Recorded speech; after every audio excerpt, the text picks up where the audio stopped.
ரேவதி, அப்படி என்ன தீவிரமா யோசிச்சுட்டு இருக்க? இல்ல, உன்னை காலேஜ்ல பார்த்ததுக்கும் இப்ப பாக்குறதுக்கும் நிறைய வித்தியாசம் இருக்கு. நீ உண்மையாவே டீச்சரா தான் இருக்கியா? அ- அதுல என்ன சந்தேகம்? நான் டீச்சர் தான். ஹே, நான் உன் ஃப்ரெண்டடி. என்கிட்ட மறைக்கணும்னு நினைக்காத. சரி விடு, சொல்லக்கூடாதுன்னா வேண்டாம். ஏய், உண்மையாவே நான் என்ன பண்றேன்னு வெளியில சொல்லக்கூடாது. அதான் நான் சொல்லல. ஏன்னா நான் ஒரு அண்டர் கவர் காப்.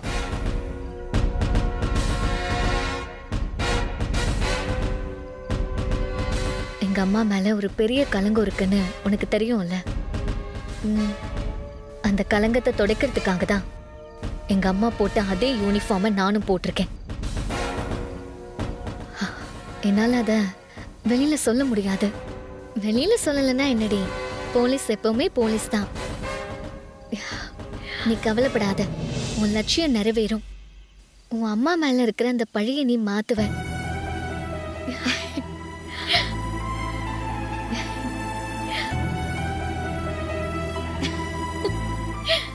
உன் லட்சியத்துக்காக நீ என்ன வேணாலும் பண்ணு.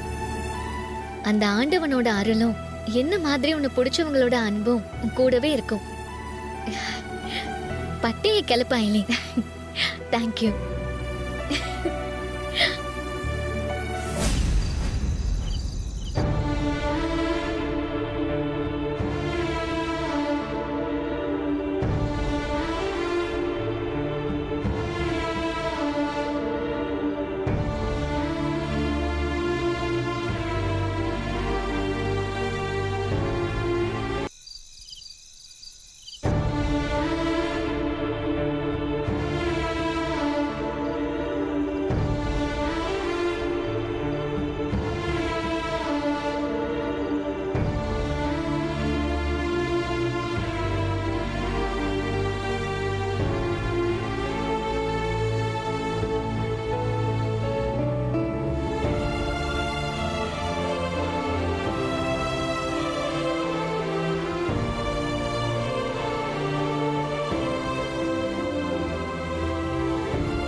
ரேவதி,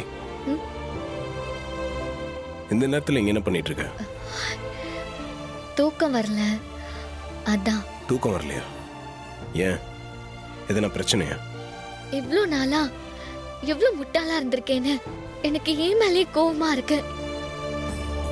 கெட்டவங்களெல்லாம் நல்லவங்க நம்பி இருக்கேன். ஆனா எப்பவும் எல்லாருக்கும் நல்லது செய்யற உன்னை கெட்டவன் நினைச்சு வெறுத்திருக்கேன். அதோட அவமானப்படுத்திருக்கேன். உன் மனசு காயப்படுற மாதிரி தான் நான் எப்பவும் பேசிருக்கேன். ஆனா நீ இதையெல்லாம் பெரிய மனசோட பொறுத்துக்கிட்டு எனக்கு எப்போ நீ நல்லதான் செஞ்சிருக்க. இதெல்லாம் நீ ஏற்கனவே சொல்லிட்டல, இப்ப எதுக்கு திரும்ப சொல்லிட்டு இருக்க? மனசு ஆறல. நானும் உன்கிட்ட எப்படியெல்லாம் நடந்துக்கிட்டேன்னு குற்ற உணர்ச்சியில செத்துட்டு இருக்கேன். எனக்கு இதுக்கெல்லாம் மன்னிப்பே கிடையாது. நீ இந்த மாதிரி கில்ட்டியா ஃபீல் பண்ற அளவுக்கு பெருசா எதுவுமே நடக்கல. சந்தர்ப்ப சூழ்நிலை நீ என்ன வெறுக்கிற மாதிரி ஆயிடுச்சு. இப்போ நீ புரிஞ்சுக்கிட்டல, அதுவே போதும். தயவு செஞ்சு இதுக்கு மேல இதை பத்தி யோசிச்சுட்டு இருக்காத. வா, வந்து படு.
சார்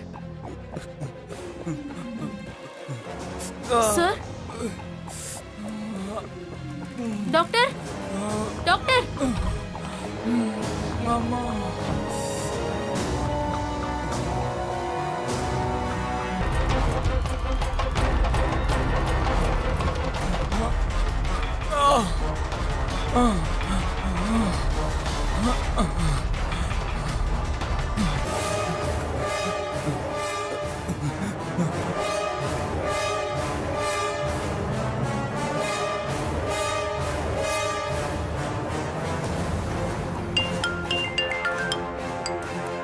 என்ன புது நம்பரா இருக்கு? ஹலோ, யார் பேசுறது? மாயா மாயா, நான் மகேஷ் பேசுறேன் மாயா. மகேஷ், டேய், நீ எங்கடா இருக்க? உன்னை தாண்டா காணோன்னு தேடிட்டு இருக்க. எங்க இருக்க? அது வந்து நான் இங்க ஹாஸ்பிட்டல்ல. ஹாஸ்பிட்டலா? சரி, எந்த ஹாஸ்பிட்டல்? உனக்கு என்னடா ஆச்சு? இல்ல, அது வந்து டேய், எங்க இருக்கன்னு சரியா சொல்லுடா. நான் இங்க டேய், சரியா சொல்லுடா, எனக்கு ஒண்ணுமே கேட்கல. இங்க நான் மகேஷ், மகேஷ் கேக்குதா? ஏய் மகேஷ்,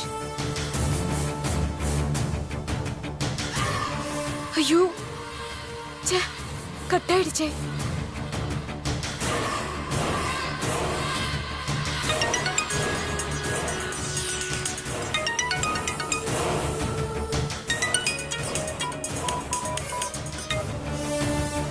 இது யார் நம்பர்னு தெரியலையே, போன் எடுக்க மாட்டேங்கிறாங்க.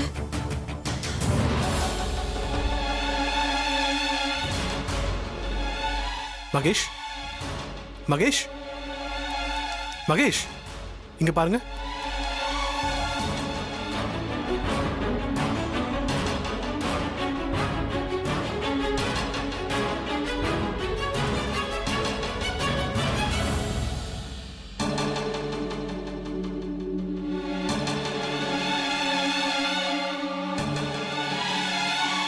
சார், கொஞ்ச நேரத்துக்கு முன்னாடி தான் சார் கண்ணு முழிச்சு பார்த்தாரு. அதனால தான் உங்களை கூப்பிட வந்தேன்.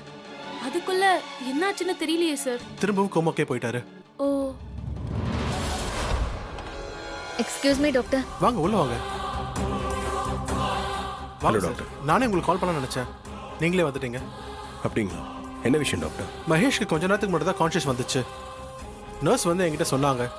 நானும் வேகமா வந்து பார்த்தேன். ஆனா மறுபடியும் கோமாக்கே போயிட்டாரு. யூஷுவலாக இந்த மாதிரி ஆகுமா டாக்டர்? இந்த மாதிரி கேஸ்ல ஜெனரலைஸ் பண்ணி எதையும் சொல்ல முடியாது. இவருக்கு இப்படி ஆகுது, தட்ஸ் ஆல். டாக்டர், இப்போ மறுபடியும் எப்போ அவர் கான்ஷியஸ் வரும்? Yes, I think is recovering. Any time முடிச்சு பாப்பாரு. சரிங்க டாக்டர். ஒருவேளை அவருக்கு கான்ஷியஸ் வந்துருச்சுன்னா எனக்கு கொஞ்சம் கால் பண்ணி இன்ஃபார்ம் பண்ணுறீங்களா? கண்டிப்பா சொல்றேன். அவரை மானிட்டர் பண்ணிட்டே இருங்க. Okay doctor.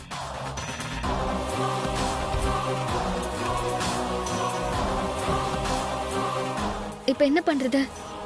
என்ன பண்ணுறது? இவனுக்கு கான்ஷியஸ் வர வரைக்கும் நம்ம வெயிட் பண்ணி தான் ஆகணும். அதான் ஒரே ஆப்ஷன். போலாம்.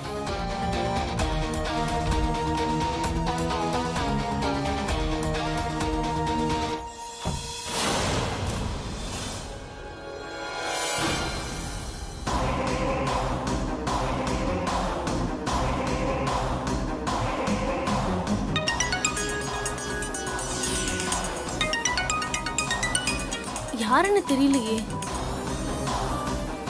சரி, பேசி பாப்போம். ஹலோ ஹலோ, கொஞ்ச நேரத்துக்கு முன்னாடி இந்த நம்பர்ல இருந்து மகேஷ்னு ஒருத்தர் கால் பண்ணாரு. ஹாஸ்பிட்டல்ல இருக்கிறதா சொன்னாரு. இது எந்த ஹாஸ்பிட்டல்னு சொல்ல முடியுமா? நீங்க யாரு? என் பேரு மாயா. இத பாருங்க, மரியாதையா இது எந்த ஹாஸ்பிட்டல்னு சொல்லிடுங்க. சொல்லிட்டேன். Hello hello hello. ச்சே, என்ன போன் கட் ஆயிட்டே இருக்கு. என்ன பண்றதுன்னு தெரியலையே.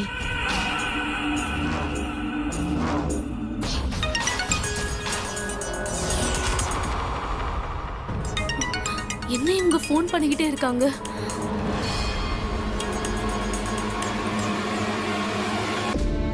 இதெல்லாம் நினச்சி நீ கவலைப்படாத. இன்னும் 2 நாள் நீ ஆஸ்திரேலியாக்கு போயிடுவ. அதுக்குள்ள மகேஷ் கான்ஷியஸ் வந்துருச்சுன்னா எல்லா பிரச்சனையும் சால்வ் ஆயிடும். நீ நிம்மதியாகவே கிளம்பலாம். சரி போலாம். இல்ல, நீ கிளம்பு. நான் கொஞ்சம் கடைக்கு போயிட்டு வரேன். கடைக்கு போறியா? பர்ச்சேஸ் எதுவும் பண்ணுமா? நானும் வேணா வரேன். இல்ல, நான் மட்டும் போயிட்டு வந்துடுறேன். ஏன், என்ன வாங்க போற? அது அப்பா அம்மாக்கு நாளைக்கு கல்யாண நாள் வருது. ஆனா அவங்க 2 பேரும் அதை கொண்டாடினதே இல்லை. அவங்க 2 பேரையும் ஒன்னா மணமேடையில உட்கார வச்சு பார்க்கணுன்றது என் ரொம்ப நாள் ஆசை. என் அம்மா பத்தி தான் உனக்கு நல்லா தெரியுமே. அவங்க இதுக்கெல்லாம் ஒத்துக்கவே மாட்டாங்க. நானும் ஆஸ்திரேலியா போறதால அட்லீஸ்ட் ஒரு சின்ன கிஃப்ட் வாங்கி கொடுத்துட்டு போனா அவங்க ரொம்ப சந்தோஷப்படுவாங்க. அதான் gift வாங்க கடைக்கு போலான்னு இருக்கேன். சரி, நான் கிளம்புறேன். சார் சார் ஒரு நிமிஷம். சொல்லுங்க. அந்த மகேஷ் பேஷண்ட்டுக்கு கான்ஷியஸ் வந்தப்போ ஒரு லேடிக்கு என் போன்ல இருந்து கால் பண்ணிருக்காரு. அவங்க என்னடானா திரும்ப திரும்ப எனக்கு கால் பண்ணிக்கிட்டே இருக்காங்க. என்ன பண்றதுன்னு எனக்கு தெரியல சார். சரி, இனிமே நீங்க அந்த நம்பர்ல இருந்து கால் வந்தா எடுக்காதீங்க. மற்றதை நான் பார்த்துக்கிறேன். சரிங்க சார்.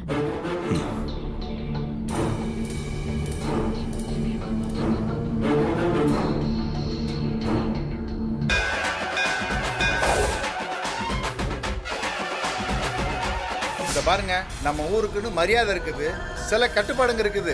அதனால அதுபடி நடந்துங்க.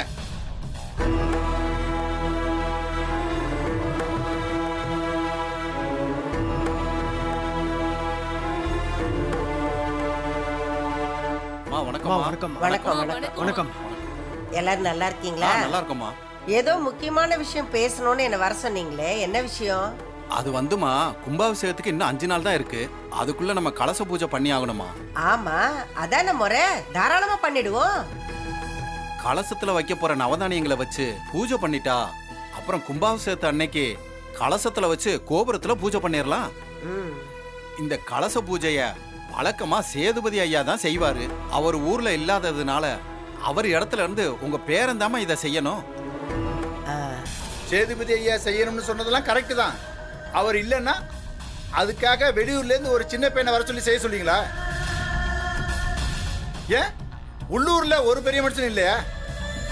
ஏன் அவங்க செய்யக்கூடாதா? வெறுமா விளையாட்டா பண்றதுக்குன்னே வந்திருக்கியா? எதுக்கு இப்படி கலகம் பண்ற? என் வீட்டுக்காரரு ஊர்ல இல்ல, அவர் இல்லைன்னா என் பேரன் தான் பண்ணுவான். அவன் பண்றதுல என்ன தப்பு இருக்கு? இப்படியே முறைன்னு சொல்லுவீங்க, நாங்கெல்லாம் அதை கேட்டுக்கிட்டு வேடிக்கை பார்த்துட்டு நிக்கணுமா?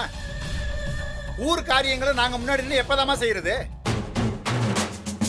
கொஞ்சம் கொஞ்சமா இந்த பழக்க வழக்கங்களை மாத்துங்க. வெறுமா நீ நினைக்கிற மாதிரி எல்லாத்தையும் மாத்த முடியாது. எங்க குடும்பத்துக்குன்னு ஒரு கௌரவம் இருக்கு, மரியாதை இருக்கு. அதை நாங்க யாருக்கும் விட்டு கொடுக்க மாட்டோம். அதையும் உனக்கு புரிய மாட்டேங்குது. வெறுமா இதெல்லாம் பேசுறதுக்கான இடம் இது இல்லப்பா. இப்ப நம்ம வந்த காரியம் கலச பூஜையை பத்தி பேசுறதுக்கு தான். அத பத்தி மட்டும் பேசுவோம். இப்படியே பேசிட்டு இருங்கயா, என்னையும் பேச விடாதீங்க, நீங்களும் பேசாதீங்க. தனிகே, எப்ப கலச பூஜை பண்ணலாம்னு வச்சிருக்கீங்க? வர்ற வெள்ளிக்கிழமை நாளு நல்லா இருக்குமா, அன்னைக்கே பூஜையை வச்சுக்கலாம்னு முடிவு பண்ணிருக்கோமா. உங்க பேரனையும் அன்னைக்கு வர சொல்லிருங்க. அவர் கையால நவதானியத்தை கலசத்துல போட்டு பூஜை பண்ணிடலாமா?